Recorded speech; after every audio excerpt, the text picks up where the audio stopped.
Na mo na ang worship is surrender sa Ginoo. Na kay mga sala previously, wa nimo buhata, ni-refuse ka sa pulong sa Ginoo, that is sin. No? Kay diha sa Ginoo manggod mga igsoon, walay gamay o walay dako nga sala.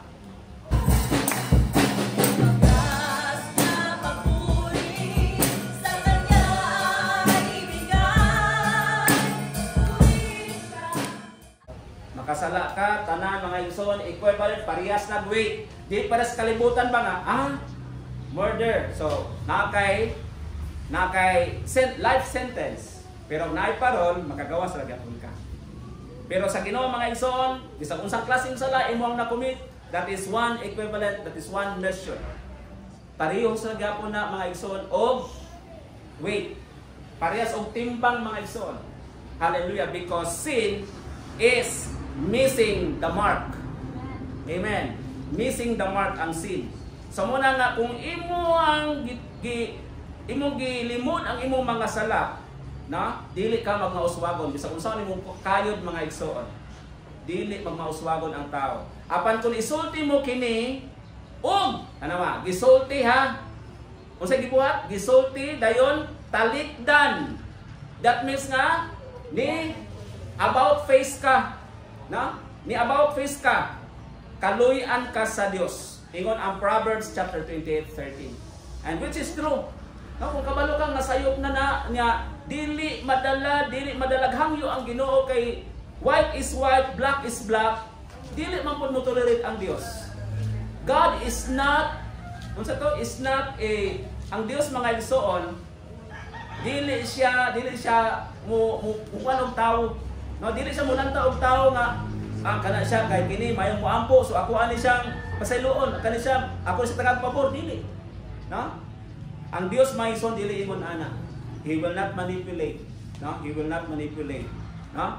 Then Proverbs 28:14. Bulahan ang tawo nga mutahod kanunay. Take note. Bulahan ang tawo nga nagtahod kanunay sa Dios apan ang tawo nga gahi og kasing-kasing malaglag. So let us always meditate nga dili gyud porsunada ang Dios sa tawong gahi kasing-kasing. No? Na imo habang nakita imong kasing-kasing, anos akin ni gahi, anos akin ni homo. Lingon sila matud pa sa physical according sa medicine nga ang heart soft gyud na walay bukog ang heart. Soft gyud na siya kaayo, no? Pero pag abot diri sa Bible, namo dai kasing-kasing kung gahi. Gahi that is not literal sense, kun dili matinuhoon, dili masinundanon mo nay gahi sa Dios. Tanan gani nga sukway sa Ginoo, that is gahi sa Dios o kana siya dili makabaton og kapahulayan. Tungod kay malaglag man siya. This is not my word, but this is the word of God. Proverbs chapter 28 verse 14. Salamat sa Ginoo nga tis gipahibaluta nga dili pwedeng magpatigbabaw atong kagahi diha sa Dios. Kay ngano wala tay panalangin mga igsoon. Hallelujah. Kung sa tutulong mga igsoon, ibalik na to sa makariyot, no? Disobedience mga igsoon, no? The challenge of unbelief and disobedience dan natay gitawag og doubt, dayon consequence. So muna timan-an nato mga igsoon. Hallelujah sa ato ang pagtuon sa pulong sa Ginoo. How to overcome doubt and unbelief. Kung saan nato ni siya pag-overcome. May solution mga igsoon, no? Ato ang pangayoon. Sama sa gisultis Bible, mga biblical references kaniya atong gisulti. Let us ask the Lord, no? Sa atong pagpangayo, dili ta sama sa balud nga ikuso-kuso sa hangin, kung usa tong daghang hangin ato asab siya. Kay walay mahimo ang usa ka tawong maduha-duhaon. Di ikaduha, sick. Mangita ta. Ang atong ipangita din hindapita mga igsoon nga mapunan ang atong espirituhanon nga pagkinabuhi aron nga dili mapatigbabaw ang pagduha-duha. Yan ang ikatulong mga igsoon, knock. Panuktok. Ningon ang pulong sa Dios nga when somebody's knocking the door at the heart, He will not hesitate to open it. Si kinsa katong magatuktok sa pultahan, Revelation chapter 3 verse 20. Ani ako nagtuktok sa pultahan, kung adunay makadungog sa akong tingog, unya buksan niya ang pultahan, makikauban ako niya sa pagpangaw. That's the promise of God. Tingali usay mga igsoon, nagkulang ta o nangulat ta pagpangamuyo, nagkulang ta pagpangita, nagkulang ta pagpanuktok. Kining mga action word mga igsoon, ato ni siyang himuon sa imong pagkinabuhi. Kung ikaw estudyante, kung ikaw nagtrabaho, kung ikaw ginikanan, importante kining magic word nga tulo ka buok sa ato ang pagtubo nga Kristohanon aron nga makatawid ta. No need of four piece mga igsoon. No? No need of four piece nga magsaligtad sa ayuda mga igsoon, kinintos ang bulan usay di pamahatag. Amen. Pero ang tinuod nga pantawid naa sa Dios, seek, ask and knock. Hallelujah. Kung di ka manindog mga igsoon, wala itong ibayaw si Lord sa tuwang mga kinabuhi. Dili sulak maigsoon nga nakakaroon din. Kabubuton ni sa Dios nga ikaw aniya. Nakoy basahon nga verse mga igsoon. Na I want nga ang imong pagtuo mga igsoon magpabiling nga lig-on sa Ginoo. Pwede ba ato ang iisa atong tuong kamot? Then atong walang kamot atong ibutang sa atong dughan. Pamatia ang presensya sa Dios. Gusto sa Ginoo nga ang imuhang pagtuo magtubo sa pagpadayo sa pagtubo niini mulig-on mga igsoon. Hangtod nga ikaw makapahulay sa presensya sa atong buhi nga Dios. Niingon ang Mark chapter 9 verse 21 to 24. But if you can do anything, take pity on us and help us. If you can, said Jesus, everything is possible for one who believes. Immediately the boy's father exclaimed, I do believe. Help me to overcome my unbelief. Igsoon, usa ka dakong plano sa Dios imong kinabuhi. Mundo na may mga unbelief sa panahon mga igsoon nga nangayo ta, sa panahon nga nangita ta, sa panahon nga nagtuktok ta niya sa atong pagpaminaw, wala ta suklii, wala ta sanunga, wala ta gi entertain. Igsoon, that is part of the consequences of the unbelief.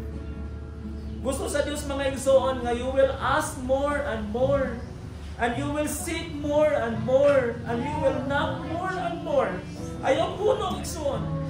Gusto sa Dios nga aduna ka espiritu sa hallelujah, espiritu sa pagpadayon igsoon.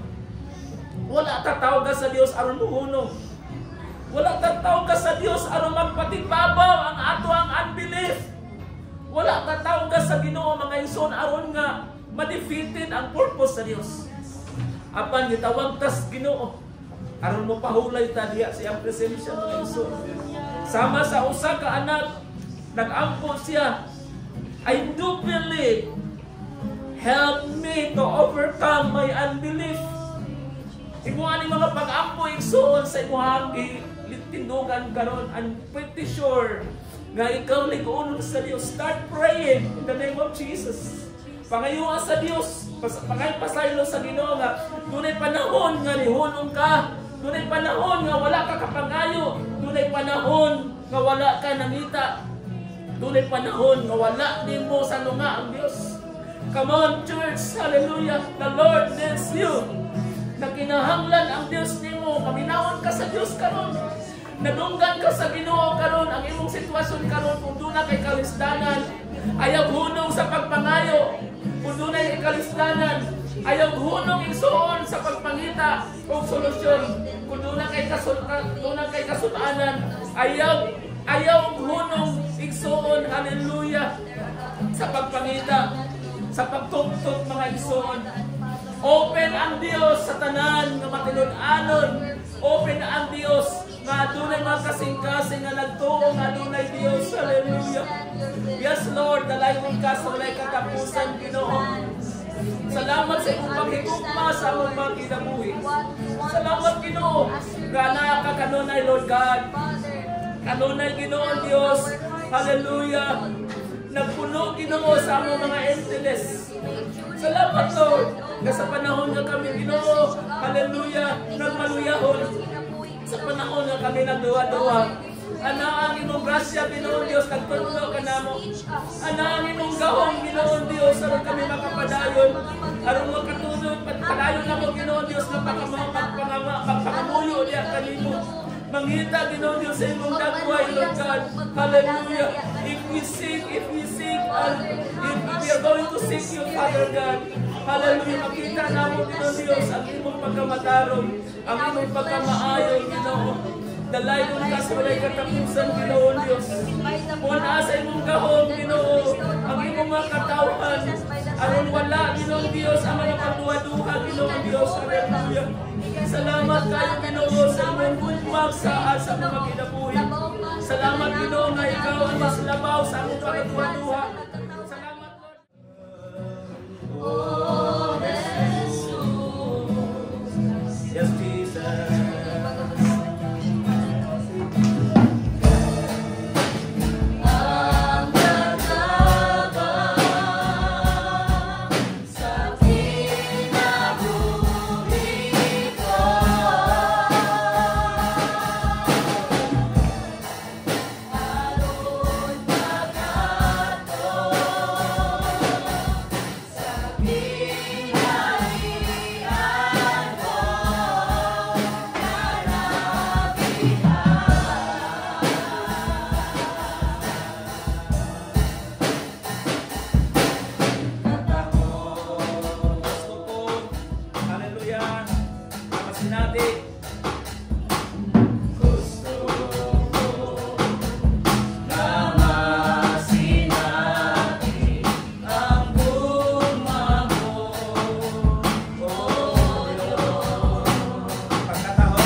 Subscribe Born to Praise TV channel.